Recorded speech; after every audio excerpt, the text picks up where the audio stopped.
This one right here is for the smokers. What's up, kings, queens, and everything between? I am King Taper, and welcome to Forever Faded Studios, Convos with cool people. And I'm here with my man Jay Barzz, industry extraordinaire in the St. Louis city. And he told me he got Drake coming. Y'all know how I feel about Drake. We talk about that later. Yeah. But yeah, I got my man Jay Barzz in here. We're gonna chop it up. Hopefully, we decode some of the trap and see what's really going on in the streets. How you feeling today, brother? I'm good, man. How you doing, brother? I'm alive. Good, I'm man. alive. Thanks for having me, man. Oh no, man. You know, Yes, sir. When good vibes align, you know what I'm saying. So how we met, his dad actually came in and got a haircut. Yep. And he was telling me about him and did the same thing to him about me. Yep. Of course, that brought me to. I said, let me bring him on here and see what we can talk about. Mm-hmm. And the conversation been good so far. We started a little late, but it's okay. You know what I'm saying? The conversation led up. We needed this. The icebreakers, I guess, is what they call it now. Right. Tell me first about the Drake concert you say is coming up. Oh yeah. That's coming up on February 12th and 13th. That's a 2-day show. That's gonna be at the Enterprise Center, man. That's gonna be crazy. That's gonna be a movie, man. It gotta be dope to have 2 shows in one week. Yeah. People. I didn't really realize that how thick it was. Drake fans, like they're like Beyonce fans. Definitely, man. Definitely. And you know J. Cole on there too. Oh shit! I ain't know that. J. Cole on that ticket too, man. Okay, cool. Yeah, okay. That's 2 heavy hitters, like. Oh my god! And they haven't been here like in 10 years, man. They've never been here together. Yeah, never together. So you know what I mean. That's why they had. So are they on tour together? They actually on a full tour together, or is it just? Yeah, they doing a full tour together. Okay. But I don't know. Don't quote me on this, but St. Louis might be the only city that they did 2 shows in. Like I ain't seen no other city where they did 2 shows back to back. So I mean, St. Louis is a special place. Yeah, you know what I mean. So that's big. So how do you think it's been so far in your career to get to where you're a part of the promotion of something like this? Like how does it feel to be like even a part of it? Because that's some pretty big shit. Man, it's a journey, man, and it's humbling, man. It's very humbling, and it's also very full circle, man. You know what I mean? It's very full circle because like when I started off just going to shows and being a member of the crowd and just seeing how all the different elements take place, and I was like, man, I want to get into that. I want to be involved with that. So to go from like the very start of sneaking into somewhere I'm not supposed to be to now I'm putting on my own events and collaborating with some of the biggest party throwers and concert and event throwers and not just the city, but in the whole world. You know what I mean? So like it's real amazing, very humbling, and just very full circle. Right on. I mean, and you telling me a story about how you spent. He was like, "Yeah, I spent $300-400 before I even got in the club." Man, I had to, man. Like I didn't even realize it, but like when I was young, like I wasn't even supposed to be in the club yet. You know what I mean? 18, 19 years old. I was paying an extra $100, $200 just to get in the club, and then paying another $200 just to go and get into the VIP section. You know what I mean? So I was spending $400-500 just to go and experience it. But I knew that I enjoyed it and I wanted to get involved with it, and I knew that there was money. I'm like, I'm spending money. Everybody in here spending money, having a good time. How can I get involved? I didn't know how I was going to get my feet wet, but I knew I was going to get involved, and I knew I just had to put myself in the building. Yeah, so I did what it takes. That's kind of what that's. So I got a story. When I started Equinox in LA, right. I literally joined and overdrafted my account to become a member. Oh damn! That next week I was working there. Damn. And met all the people and all the experiences I had. Wow. Oh yeah, you took a shot for sure. Oh yeah. Damn. We jumping out the window. You jumped out the window. Every motherfucking time we were jumping out the airplane. You was betting on yourself though. Yeah. Like shit, if I'm gonna bet on anybody, I'm sure gonna bet on myself. Yeah. Like, I'm gonna do whatever it takes to make sure I succeed. You Absolutely. Know what I mean? Like if you put it in somebody else's hands, like they might help you and they might not. You know what I mean? They're not obligated to. Yeah. So shit, if I'm gonna bet on something, it's gonna be on myself. So every time you did the right thing with that. Every time. And it's also, I think, sometimes it's knowing when to bet on other people, because sometimes it is good to bet on other people. Yeah. You know, if other people got the plan, if other people got the will or the knowledge to get the shit done. Oh, definitely. I think this sometimes investing in another motherfucker might save you time, effort, and energy. Definitely. We was talking about that off camera, but I mean, we can speak about it again. But yeah, networking, man, that's one thing that I definitely learned from this nightlife and industry, is that networking is so big. Like I've met so many different people in so many different aspects, not just the party scene, but lawyers, doctors, plumbers, electricians, caregivers, health people, psychologists, all type of people, and you never know what you would need one of them for, or something that they can help you with, or something you can help them with. So it's real amazing to see, like, you be like, oh man, I met this guy and he might be a bridge builder or something, you know, something random like that. And then now 2 years later, somebody call you, oh man, the little bridge over the pond broke, man. I need somebody. Man, I know somebody who build bridges. You know what I mean? Just randomly, like I don't know why. I know this guy, but it just works out like that. You know what I mean? And that's just on a small scale, but it goes into a big level too. Like I've gotten into VIP suites of concerts and games and tickets, and invited to mayor's balls. You was with Justin Tatum. Jason Tatum. Yeah, Jason Tatum. Yeah, like exactly. When celebrities come in town, they want to do something low key. They don't want to be all out.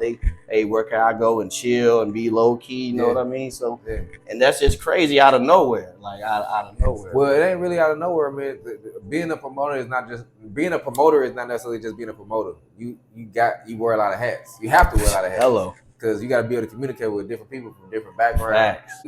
So you obviously are dealing in situations where black men are coming together, or men in general are coming together and putting their minds and their money together. And making money. Most of my experiences have been me having to do most of this shit my motherfucking self. Right. I don't really have those teammates.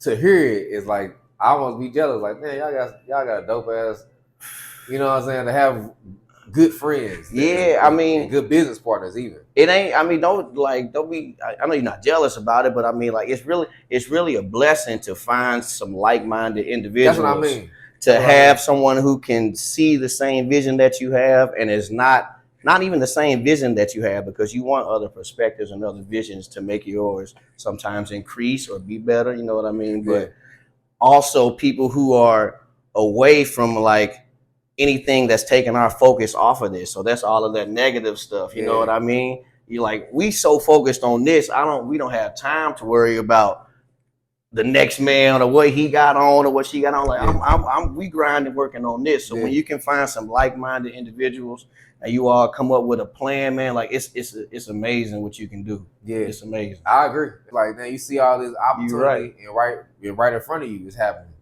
And what's crazy, you say right in front of you and it's happening, that's amazing. You say that because just, we from St. Louis, right? So we celebrate 314 Day. So this previous 314 Day, me and one of my business partners, Phil Assets, shout out to Phil Assets, we did the 314 Day party at the ballpark stadium, and we had all of the St. Louis artists perform. We had about 25 artists perform.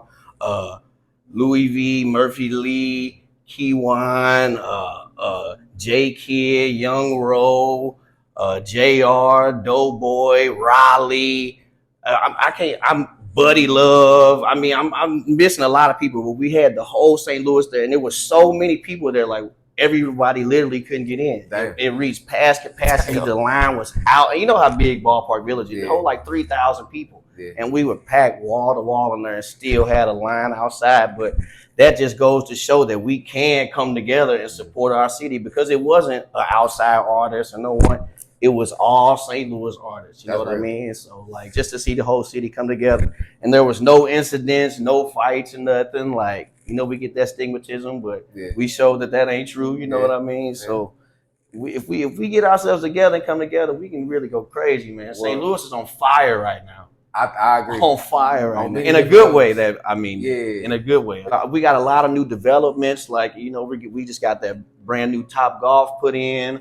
A lot of new apartments and lofts are being put in. Exactly, Sexy Red. She's arguably the #1 artist in the world right now. You know what I mean? I don't even say arguably. I mean, everybody got their opinions, but she's arguably. You know what I mean? Like, she's going crazy right now. So I mean, St. Louis is definitely doing their thing. Nelly back with Ashanti. Like, we happy about that. We've been wanting that. She pregnant, yes. That's a St. Louis couple we've been wanting to be together, man. So like, shout out to them. You know what I mean? Yeah, that's what's up. That's look, to see people happy. Yeah.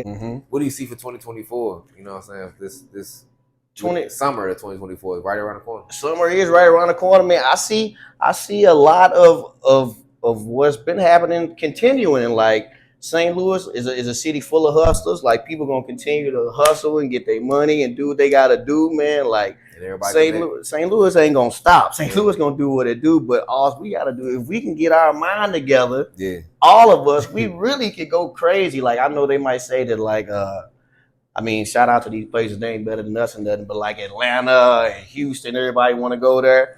St. Louis, we just as we can do all that. You know what I mean? So yeah, I think we just figured it out. I think because with Atlanta, what makes Houston and Atlanta strong is they all stick together. Exactly, that's what I'm saying. Like when somebody does come in town, they don't just abandon the home. You know what I'm saying? They people. Yeah, it's shit here that come here. You be like, y'all support that, right? But y'all don't support motherfuckers that you grew up with type shit. Facts. So it's like the stigma behind that mindset. Like, why do you think? You want me to tell you what it is? Like the St. Louis mindset, like our mindset, we have almost everyone has like a survival mindset. It's like you gotta survive in St. Louis. You know what I mean? So you kind of willing to do anything and everything, like to a certain extent, but like it's survival mode. Like it's like it ain't rough out here, but it's rough out here. You know what I mean? So that's kind of the mindset. And then just knowing the things that happen in the city, you do have to be on point in St. Louis. You can't be moving crazy out here. You know what I mean? Like it's not sweet at all. You know what I mean? Yeah. Not at all. I think survival mode is definitely will make a lot of shit happen. Yeah, you know what I'm saying? It make motherfuckers react and act in ways that they ain't really them sometimes. Exactly. Like, I just gotta do it. I'm trying to survive. I gotta do this. Like you, even though you might know it's wrong, but you like there's so many more options now. That's why in my mind, I think me traveling, me seeing shit, maybe be like, damn, there's so many more options. It is, but that comes with growth and maturity and experiences. Like I say, I'm talking about, when I say the young guys, man, I'm talking about these cats that's 14, 15, 16, 17, 18, like they the wildest ones. They scared me. You know how it's the funny joke that they say, be like, oh, when old people see a gangster come walking down the street, they cross the street to the other side. I'm almost like that now with the young cats. I'm like, hey, young brother, I don't want no problem. St. Louis is that's what I'm saying, the mindset. And do me a favor, the cigarette, we don't smoke no cigarettes.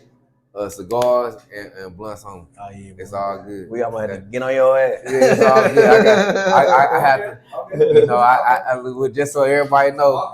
Right. You know, we forever faded, but we only smoking cigars and blunts in here. You know what I'm saying? It's a marijuana 420 friendly environment. So I thank you. I appreciate it, my friend. You want to hit this one, buddy? Yeah, you know what I'm saying? That's how we do it. That's how that motherfucker. Go ahead and get high, bro. Go ahead and get high, bro.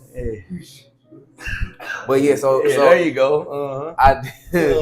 So ideally, that's what we trying to do. Something to help. You know what I'm saying? I ain't trying to be Superman and save the world, but I am trying to, you know, kind of create some dialogue to say, all right, so we in survival mode. I was telling you about one of the kids that came in and was telling me he had bald spots because he was stressed out. Man, you know that's what I'm saying? Crazy. And it's too young to be stressed.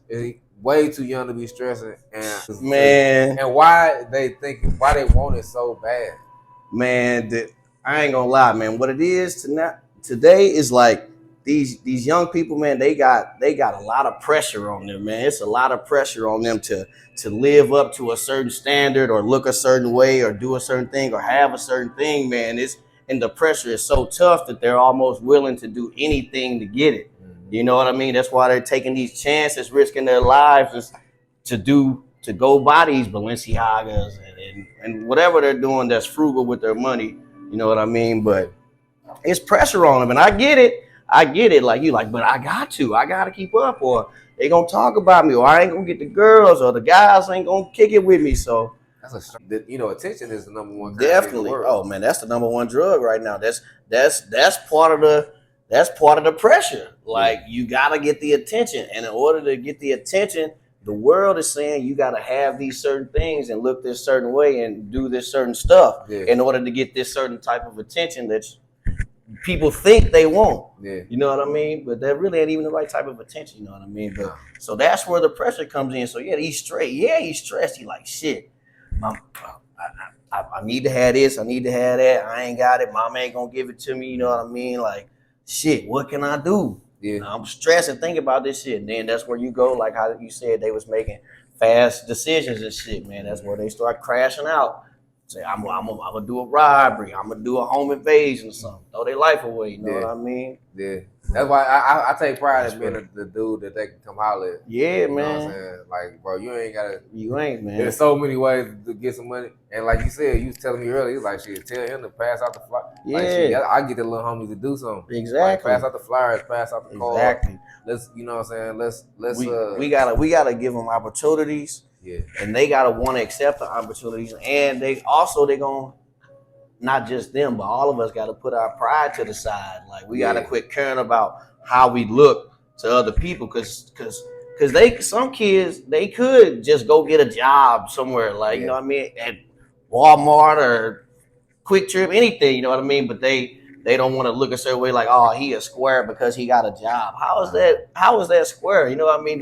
That can turn into a career. I think you know what I mean? Though. I think that stigma is changing. I don't think it's looked I hope it is. You know, what I'm saying, like, it's looked at as much of a square thing as it used to. And it probably is because they broke and they realize, they're like, shit, that shit don't pay. That shit don't pay. I ain't even got time for you to be worried about how I look now. You know what? And I'm gonna say this. That probably goes back to the pressure too. Like, it's down to you. They pressure to listen to the same music. Like, you gotta. You don't know this one. You got. Well, the music is programmed. You know, that's a whole nother. How much tape you got, fella? Because that's a whole nother. Yeah. That's a whole nother. I'm gonna say, because that's a whole nother conversation. Program. We gotta do that on another episode. We can do it right now. No. I'm like, let's not, because the topic today is bringing the streets back. You know what I mean? That's a whole nother one. Well, but that's a part of it. The frequency and like They Clone Tyrone, that movie. Oh yeah. Have you seen that movie? Mm-hmm. So They Clone Tyrone. For those who haven't seen the movie They Clone Tyrone, it's a portion of the movie where Jamie Foxx and the two other characters are in a nightclub, and the DJ is playing a song, and he telling people, basically giving them directions in the song, but through the frequency they are falling into like a trance. Yeah. And radio programming is very, very similar. If they can control the frequency, whether it's the actual words or the actual frequency of the song, vibration of the song. Damn, that's a cold shit right there. Then through the frequency, now that's cold. They control how you feel. Ooh, shit. So when you hear Waka, nigga, I remember it was a point. I was in my partner's car listening to Waka Flocka, nigga. Okay. And I wouldn't know this. Okay. This nigga Walker says, I got a chopper in the now, mind you, I'm just getting back from LA from like a Christmas break type shit. Right. I'm not thinking niggas gonna pick me up like that. Okay. Porsche truck. Oh shit. Niggas pick me up. We're gonna get some liquor. Cool. We all just sitting out smoking, talking shit. Right. These niggas take me around the corner. We go to the gas station, get out liquor. Throw the bottle out. What the fuck? It's a police sitting on the side. Shit. Look, the police he pull out, but he don't come. He don't cherry us. Oh, okay. So mind you, we listening to either Gucci or Waka, or maybe it was Gucci and Waka said on the song. Right. I got a chopper in the trunk. Oh shit. So I was like, bro, why the fuck you just throw that bottle out, bro? R.I.P. to my bro Wayne. Why the fuck you throw that bottle out, bro? Like, no. What the fuck? So he like, nigga, I ain't worried, nigga. We ain't stopping. We got a chopper in the trunk for real. Oh no, even worse. But just to hear it, I'm not stopping. No way. I got a chopper in the trunk. It's like, nigga, I don't want to ride with you. Right. Hell yeah, this is my stop. Yeah.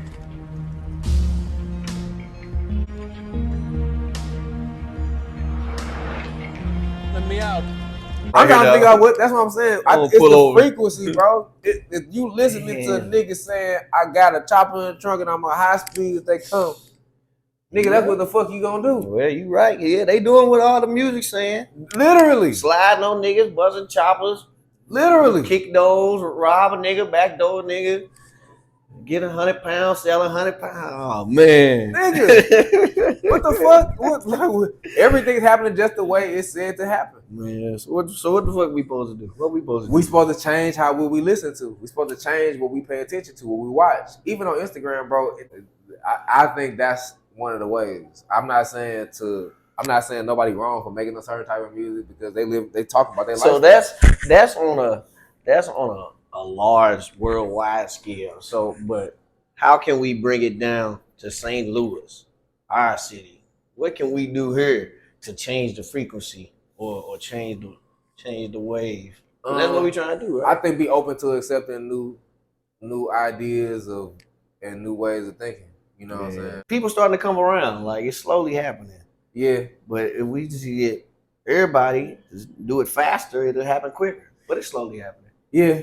Well, I think this we gonna see this on 2024 seeing like Drake coming here for 2 shows is kind of a big deal. Yeah, that's wild. I'm sure there's other shows. Yeah, any other shows y'all got coming up? We haven't decided. We're gonna do something again for 314 Day, of course, man. I mean, because it was such a big success last year. Like, we're gonna do it again. Like, I'm gonna pull up. Last year, the St. Lunatics and Nelly, they actually were beefing, but that beef is squashed now.